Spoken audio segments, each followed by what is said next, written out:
1937-1938 жылдар саяси репрессия, бұрынғы СССР-дағы жеке тұлғаларға қарсы ұйымдастырылған қуғын-сүргін шараларының шарықтау кезеңі болды. Кеңес билігі азаматтық соғыс жылдарындағы ұлт қауіпсіздігіне белсене қатысқан Алашорда қозғалысының көптеген қайраткерлерін тізімге алып отырды. Сол кездері қуғын-сүргінге ұшыраған адамдар саны 103 болса, 25 адам ату жазасына кесілді. Қазақтың көптеген қайраткерлері репрессияланды.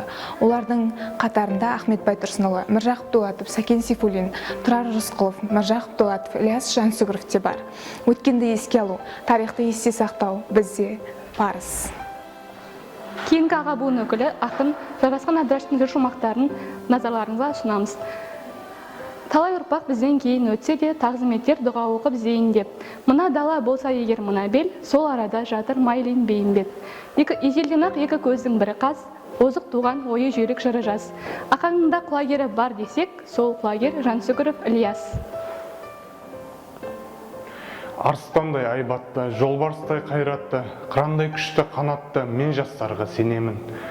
Көздерінде оты бар, сөздерінде жалын бар, жаннан қымбат оларғар мен жастарға сенемін.